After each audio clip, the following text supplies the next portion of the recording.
You may have a few credit cards filling up your wallet, but do you know the exact cost of your charge cards and what to look for on your statements? There might be a better and more honest option out there.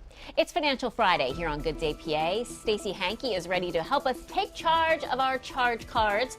She is here on behalf of Central Pennsylvania's credit unions. I should mention charge cards and credit cards, they're different, right?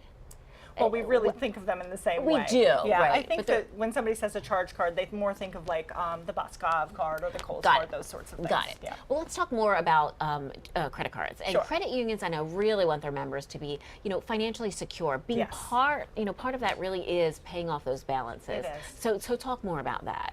Well, unfortunately, it is relatively normal to have a balance. About a third of people have some kind of balance on their credit card, and typically those people would have a balance at least of $7,500, which is a lot. Ooh, that is a lot. Yeah, and then of course there's people who use their cards and pay them in full every month, and those folks tend to put about $1,000 or a little more, and then pay it off every single month. So it is normal, but it's definitely something you should work towards paying down. Very good. Yeah.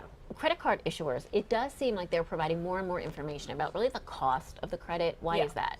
Well, several years ago, some of the laws changed. So quite honestly, they do that because they have to. Okay, well good, they're following the law then. Yeah. There's a table that is on your statement that outlines how long you will have that card and how much you'll pay in interest if you pay only the minimum balance or the minimum due, or how much it would take on a monthly basis to pay it off in 3 years. So they really try to put that right out there for you so that you can't kind of live in ignorance about that. That's helpful, and to me, I would think it isn't even really their responsibility. I mean, I know you say it's the law now, but to me, I mean, it is my responsibility. I think it's a credit card holder to understand. So when I'm looking at my statement every month, what should I be looking for? What should I be concerned with?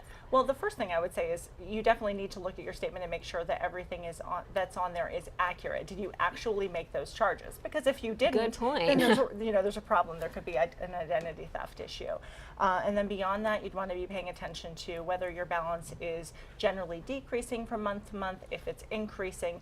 If it is increasing from month to month, it's probably time to evaluate your spending habits. Sure. And perhaps consider going to a cash system for a while to get yourself back in line. You see commercials about folks with credit card debt a lot, and it seems like, yes, they want to pay off the balance, but it can seem really overwhelming when it gets to a certain point, or you're just paying the minimum. Yeah. What kind of advice do you give to someone who says, I really do want to do this, but I fear it's going to take forever? Sure. Well, the first thing is I would say you probably want to start living on cash for a little while. I personally love what's called the snowball method, which is you pick your card with the smallest balance, and you really focus as much of your money as possible on that smallest balance card, and then move on to the next card with the next smallest balance. Okay. Now, in reality, you may have other methods that would save you in interest, but that way you see success very, very quickly. I like that that. can just get you really excited about the goal that you have to pay them down. Yeah, it's very tangible. You can say, okay, I can check that one off my list. And just have one less thing kind of hanging over your head.